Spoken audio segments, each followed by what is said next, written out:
Gang Senggol bukanlah tempat yang ramah bagi para pendatang, apalagi bagi pedagang kecil yang hanya berharap sesuap nasi dari hasil jerih payahnya.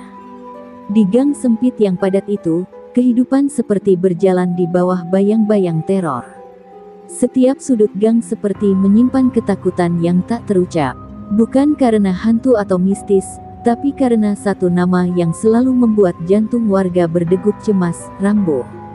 Rambo, preman bertubuh besar dengan tato menyelimuti lengannya, memimpin sekelompok pemuda liar yang tiap harinya menguasai jalanan. Mereka memalak, mengintimidasi, bahkan tak segan merusak dagangan orang jika tak diberi jatah uang keamanan. Warga hanya bisa diam, karena siapapun yang pernah melawan, entah mendadak menghilang, entah tergeletak di lorong dengan tulang retak.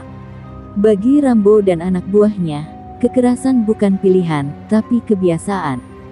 Pada pagi yang tampaknya biasa, di antara kepulan asap dapur dan suara motor tua, muncul sosok sederhana mendorong gerobak mie ayamnya.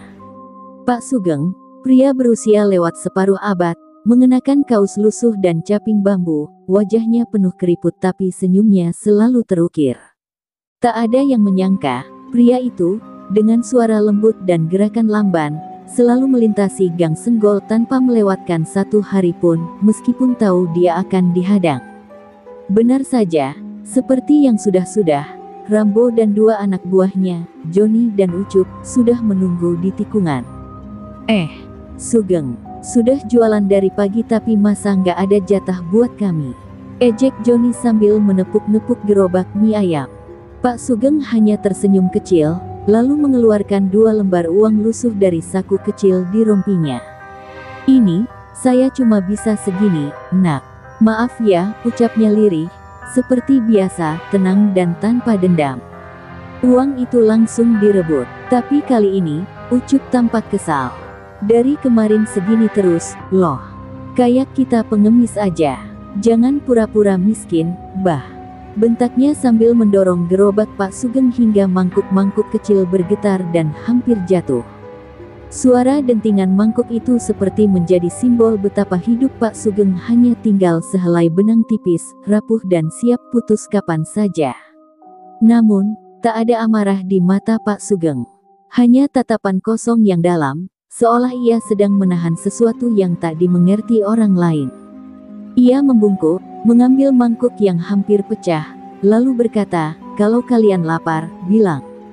Saya bisa buatkan mie ayam buat bertiga, gratis. 3 preman itu justru tertawa terbahak-bahak. Hah, makan mie ayam kakek renta. Bisa-bisa kita keracunan. Warga yang melihat kejadian itu hanya bisa mengintip dari balik tirai atau celah pintu.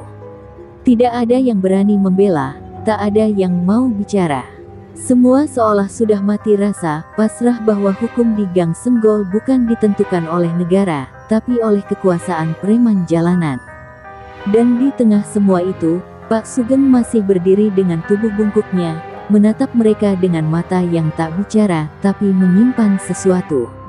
Apa yang tidak diketahui oleh Rambo dan para begundal itu adalah, mereka sedang bermain api di atas samudra minyak, dan pria renta yang mereka hina hari ini, bukanlah pria biasa.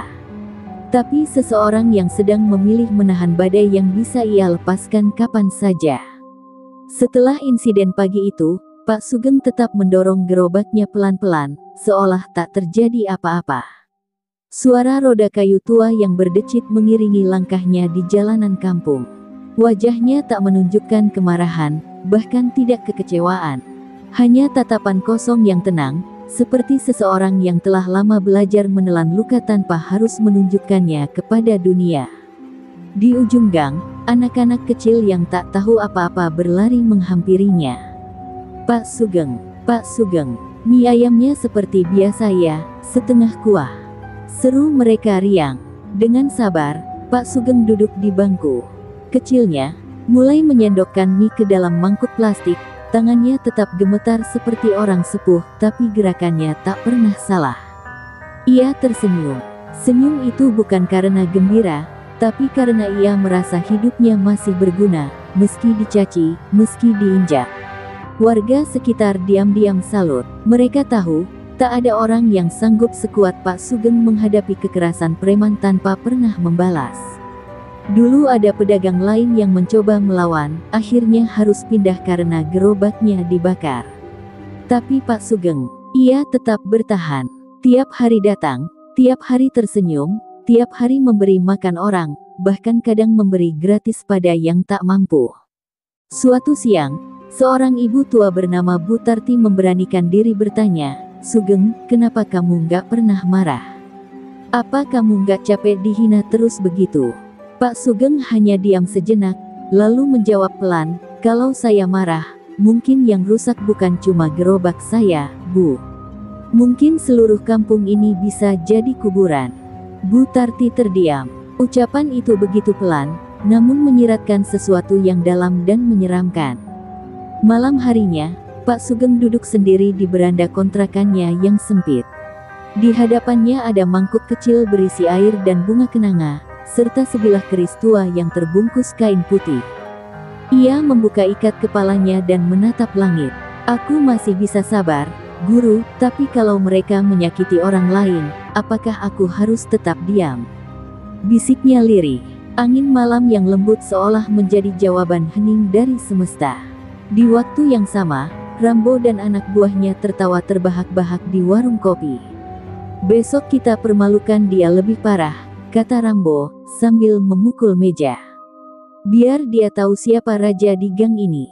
Mereka tidak tahu, bahwa di ujung gang sana, orang yang mereka anggap lemah tengah bicara dengan kekuatan yang tak bisa dijelaskan logika, kekuatan yang sudah lama terkunci dalam diam. Esok paginya, sebelum Pak Sugeng keluar jualan, ia menyempatkan diri duduk bersila, menutup mata, dan membaca doa-doa dalam bahasa Jawa kuno. Matanya tetap teduh, tapi ada getar dalam suaranya. Ia tak sedang memohon kekuatan, tapi memohon agar kekuatannya tidak lepas kendali. Dan seperti biasa, ketika roda gerobaknya mulai bergerak keluar rumah, para tetangga hanya bisa mengangguk hormat, meski mereka tak benar-benar mengerti siapa sesungguhnya lelaki tua yang mereka sapa setiap hari itu. Senja mulai turun di gang Senggol, langit merah merembet ke dinding-dinding kumuh, seolah melukis pertanda tentang sesuatu yang lama terpendam. Di beranda rumah kayunya yang lapuk, seorang kakek tua, Mbah Rono, duduk menatap jalanan yang baru saja dilalui Pak Sugeng.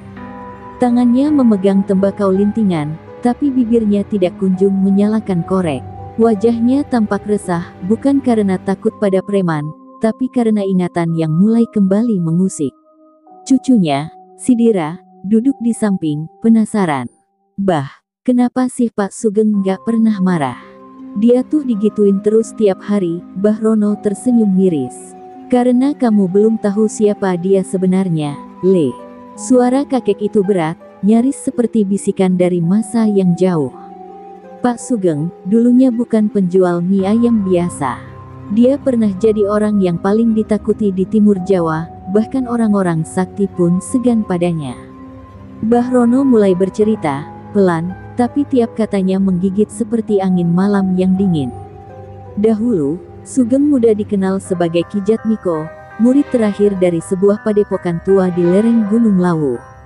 Ia menguasai ilmu pernapasan baja, tenaga dalam, bahkan ilmu kebal sejati, bukan dari jimat atau mantra, tapi dari tirakat panjang dan latihan batin bertahun-tahun. Ilmu itu menjadikan tubuhnya seperti batu, tak mempan besi, api, bahkan racun. Tapi ilmu sebesar itu tak datang tanpa harga. Sugeng muda dikenal juga karena kesombongannya.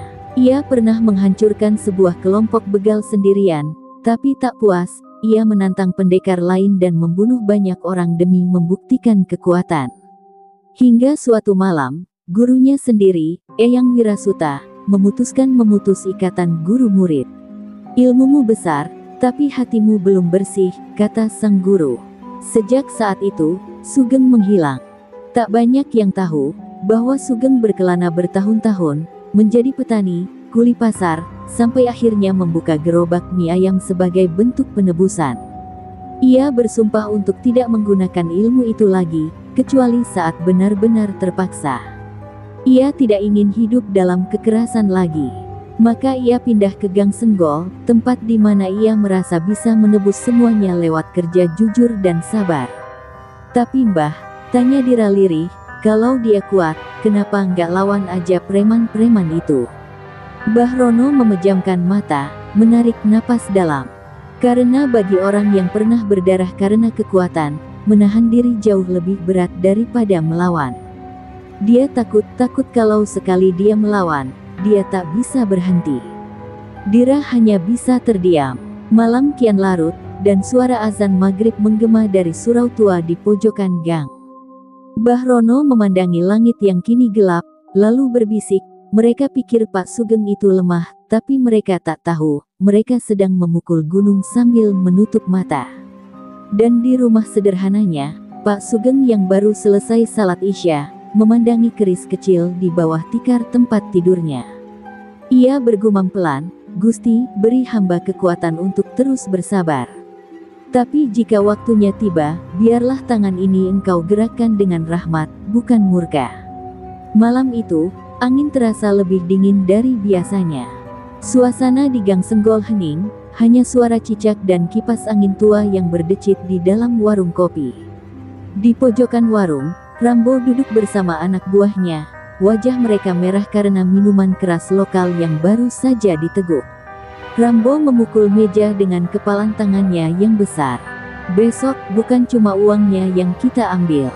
Kita ratakan gerobaknya sekalian," katanya dengan suara berat, napasnya bau arak dan amarah. Joni tertawa kecil, tapi ada sedikit ragu di wajahnya. "Tapi, Bang, lu lihat tadi pagi. Dia dipukul Ucup tapi kayak nggak kerasa. Itu orang aneh, Bang. Kayak kebal." Rambo melotot, membanting botol kosong ke lantai. "Aneh apaan? Itu cuma akting kakek-kakek. Udah tua, keras kepala. Besok kita hajar rame-rame. Kalau bisa, usir dia dari kampung ini." Sementara itu, di rumah kontrakan kecilnya, Pak Sugeng belum tidur. Ia duduk di lantai dengan kain sarung terlipat rapi, tangannya menggenggam tasbih yang sudah aus warnanya. Tapi wajahnya tegang. Ia tahu, firasatnya kuat malam ini. Bukan sekadar kecemasan, tapi seperti suara di dalam dada yang bergetar. Ia mendongak ke langit-langit, lalu memejamkan mata. "Jika mereka datang, biarlah engkau tuntun tanganku, jangan sampai aku melampaui batas lagi." Sekitar pukul 2 dini hari, suara langkah kaki terdengar di jalan sempit depan rumah Pak Sugeng. 6 orang tertawa pelan. Bau alkohol menyeruak lebih dulu. "Sugeng, bangun lo!" teriak Ucup sambil menendang pintu. Pintu kayu itu bergetar, tapi tetap tertutup. Rambo mengambil balok kayu besar dan menghantamnya keras. Braak, pintu terbuka. Di dalam, Pak Sugeng masih duduk tenang, seperti sudah menunggu. "Akhirnya, kalian datang juga," ucapnya lirih. Rambo meludah ke lantai. "Abis lo, geng. Hari ini terakhir lo jualan di sini. Nggak ada tempat buat orang tua sok suci." Ucup maju duluan, menghantam dada Pak Sugeng dengan pentungan besi. Duar, tapi suara itu seperti memukul tembok baja. Pentungan itu patah jadi 2, dan Ucup terdorong mundur, matanya membelalak. Apaan itu barusan?" Joni mundur, tangannya gemetar. Pak Sugeng berdiri perlahan, tubuhnya tegak. Tak ada luka, tak ada bekas pukulan. Hanya keteduhan di wajahnya yang kini berubah menjadi tatapan penuh peringatan. "Aku sudah menahan diri terlalu lama, jangan paksa aku jadi orang yang dulu." Rambo tak peduli. Ia berlari sambil mengayunkan parang. Tapi sebelum parang itu menyentuh kulit Pak Sugeng, tubuh Rambo terpental sendiri, seolah ditabrak sesuatu yang tak terlihat. Ia terlempar hingga menghantam dinding luar dan jatuh dengan napas tersengal. Mata para preman membelalak, kaki mereka lunglai. Kini mereka sadar, yang mereka hadapi bukan orang biasa. Mereka telah membangunkan harimau yang selama ini tidur. Pak Sugeng menarik napas dalam, menatap mereka satu persatu. "Pulanglah. Ini peringatan terakhir. Setelah ini, aku tak akan bisa menahan lagi apa yang disimpan tubuh ini." Suaranya lembut, tapi menggetarkan nyali. Para preman itu lari terbirit-birit, bahkan tanpa sempat menolong Rambo yang masih tergeletak. Dan malam pun kembali sunyi, hanya angin yang kini membawa bisik, "Jangan ganggu orang sabar, jika kau tak siap menghadapi murkanya." Keesokan paginya, kabar tentang Rambo dan anak buahnya yang dipukul mundur oleh Pak Sugeng menyebar seperti api di tengah ilalang kering. Warga Gang Senggol terkejut, tercengang, dan sedikit bersorak dalam hati. Tak ada yang berani bicara terang-terangan, tapi bisik-bisik mulai terdengar di warung, di pinggir sumur, dan di pasar kecil. "Pak Sugeng itu kebal," katanya Rambo nyerang pakai parang, malah terpental sendiri.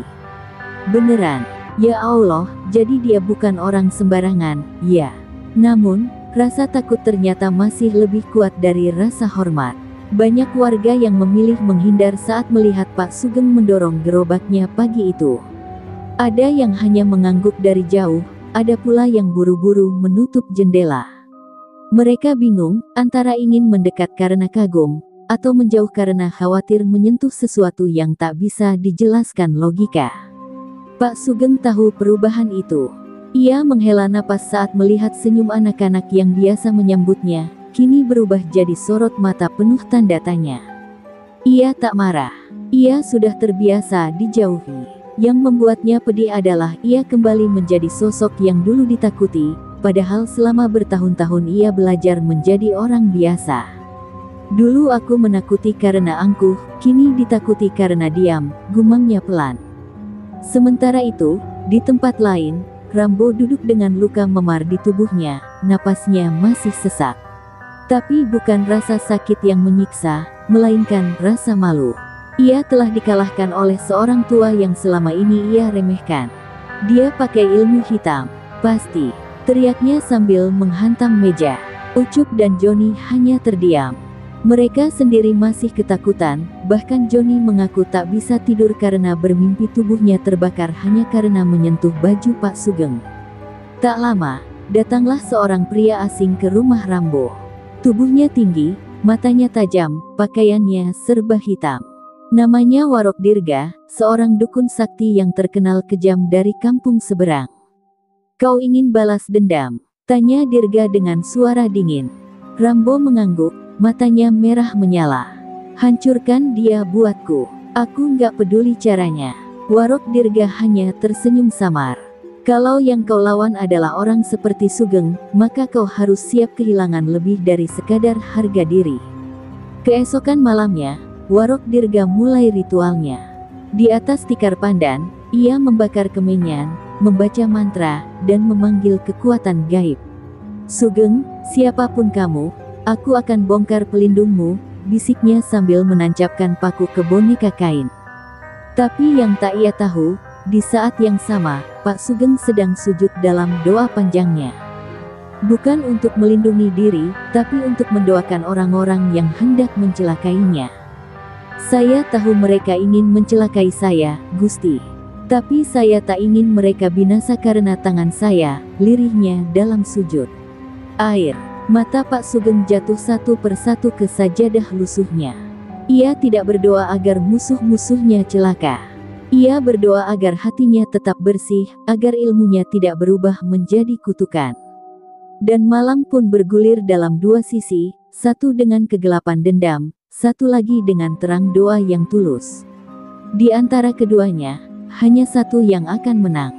Dan langit pelan-pelan mulai berpihak.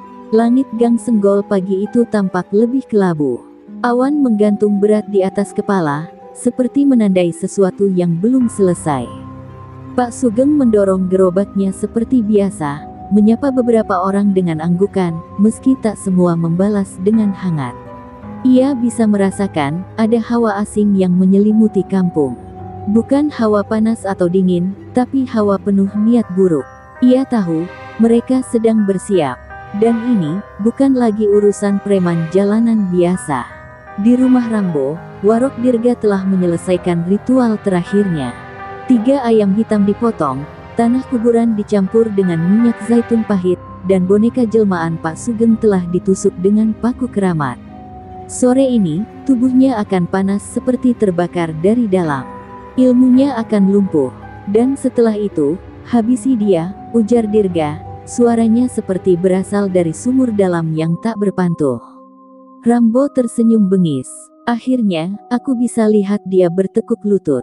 Menjelang sore, Pak Sugeng mulai merasa tubuhnya berat. Bukan lelah biasa, tapi seperti ada jarum-jarum kecil menusuk di dalam tulang. Keringat dingin membasahi punggungnya. Tangannya gemetar, langkahnya goyah. Ia berhenti di ujung gang, bersandar pada tiang listrik tua. Warga yang melihat hanya mengira ia kecapean. Tapi di dalam dirinya, badai sedang berkecamuk. Gusti, aku tahu ini bukan sakit biasa. Ia pulang lebih awal, memarkirkan gerobaknya dengan terlatih. Di dalam kamar, ia duduk bersila dan mulai membaca doa. Tapi kali ini, mantranya tak langsung menjawab. Seolah-olah ada tabir yang menutup kekuatannya. Tubuhnya panas, matanya mulai buram. Untuk pertama kalinya dalam bertahun-tahun, ilmunya runtuh. Tapi yang membuatnya tetap tenang, adalah keyakinan bahwa bukan kekuatan yang melindunginya, tapi niat di balik kekuatan itu. Sementara itu, di luar rumah, Rambo dan 4 orang anak buahnya sudah siap dengan balok, rantai, dan parang. Mereka yakin kali ini Pak Sugeng tak akan bisa melawan. "Serbu!" teriak Rambo. Mereka menendang pintu. Tapi sebelum bisa masuk, tiba-tiba langit bergemuruh. Petir menyambar pohon di depan rumah Pak Sugeng, membuat mereka semua terjatuh. Tanpa aba-aba, hujan turun deras, tapi hujan itu aneh, hanya mengguyur halaman rumah Pak Sugeng. Di luar pagar, tanah tetap kering. Warok Dirga yang sedang duduk di rumah Rambo tiba-tiba muntah darah. Tubuhnya kejang-kejang, matanya melotot. Tidak, ini bukan ilmu manusia, ini." Ia tak sempat menyelesaikan kalimatnya. Tubuhnya terlempar ke tembok dan terkapar tak bergerak. Rambo yang melihat itu langsung panik. "Bang Dirga, Bang!" Tapi tak ada jawaban, hanya suara hujan yang kini berubah menjadi gemuruh yang menyesakkan dada. Dan dari balik tirai jendela, Pak Sugeng bangkit perlahan. Tubuhnya masih lemah, tapi sorot matanya kembali terang. "Kalian boleh mencabut kekuatanku, tapi bukan keyakinanku." Ia berjalan keluar, menatap para preman yang basah kuyup dan gemetar. Kali ini, ia tak bicara banyak. Hanya satu kalimat lirih yang menusuk sampai tulang, "Kalian bukan sedang melawan aku, tapi melawan langit." Hujan masih mengguyur halaman rumah Pak Sugeng, meski langit di luar gang sudah kembali cerah. Rambo berdiri lunglai, tubuhnya menggigil bukan karena dingin, tapi karena takut. Anak buahnya satu persatu mundur perlahan, menunduk, tak sanggup menatap wajah Pak Sugeng yang kini berdiri tegak, meski tubuhnya belum sepenuhnya pulih. Tidak ada aura kemarahan di wajah pria tua itu, yang ada justru keteduhan yang membuat dada mereka makin sesak. Kenapa langit memihak orang sepertimu?" teriak Rambo, suaranya pecah di tengah suara hujan. "Aku ini raja di kampung ini. Aku penguasa." Ia berteriak seperti orang kesurupan, tapi suara-suara itu hanya menggema kosong. Pak Sugeng melangkah perlahan mendekatinya, lalu berhenti satu langkah di depan Rambo. Ia tidak mengangkat tangan, tidak berseru keras. Ia hanya menatap, dan dalam tatapan itu, Rambo seperti melihat semua dosa-dosanya ditelanjangi. Pak Sugeng menghela napas panjang. "Bertahun-tahun aku buang masa laluku. Aku pernah seperti kamu, sombong, menindas, memukul siapa saja. Tapi satu hal yang tak bisa aku buang, penyesalan. Itu yang membuat aku bertahan hidup. Itu yang membuat ilmu ini tak berubah jadi kutukan. Dan kamu, Rambo, belum terlambat kalau mau menunduk sekarang." Kalimat itu tidak diucapkan untuk menyombong, tapi untuk mengulurkan tali pertobatan. Rambo jatuh berlutut. Untuk pertama kalinya, ia menangis. Bukan karena takut mati, tapi karena semua egonya runtuh. Ia memukul dada sendiri, seperti ingin mengeluarkan semua yang busuk dari dalam. "Maafkan saya, Pak, saya cuma nggak mau hidup susah. Saya pikir, jadi jagoan bikin semua tunduk, tapi ternyata saya sendiri yang diperbudak rasa takut." Suaranya lirih, dan anak buahnya mulai ikut berlutut, satu persatu. Pak Sugeng menatap mereka semua, lalu menoleh ke langit. Hujan mulai reda. Cahaya matahari menyelinap lewat celah awan. Ia menunduk dan membantu Rambo berdiri. Kalau kamu sungguh-sungguh ingin berubah, ini bukan akhir. Ini baru awal. Tangannya yang dulu pernah dipakai untuk menghancurkan, kini ia pakai untuk mengangkat. Bukan untuk menghukum, melainkan untuk membimbing. Beberapa warga mulai berdatangan, sebagian masih ragu, sebagian haru. Mereka menyaksikan pemandangan yang tak pernah mereka bayangkan, preman-preman yang selama ini jadi momok kampung, kini duduk bersimpuh, memeluk lutut sambil menangis. Dan di tengah mereka, seorang penjual mie ayam tua berdiri seperti pohon rindang, membungkus luka orang lain dengan ketenangan yang nyaris suci. Sejak hari itu, Pak Sugeng tak lagi hanya dikenal sebagai penjual mie ayam yang enak. Ia jadi penuntun. Ia jadi teladan. Rambo berhenti memalak, bahkan mulai ikut membagi mangkok ke anak-anak jalanan. Warok Dirga menghilang entah kemana, dan tak pernah lagi ada yang mencoba main ilmu hitam di kampung itu. Karena semua sudah tahu, bukan ilmu kebal yang membuat Pak Sugeng tak terkalahkan, tapi kekuatan sabar yang dilahirkan dari hati yang pernah remuk dan kembali memilih jalan yang benar.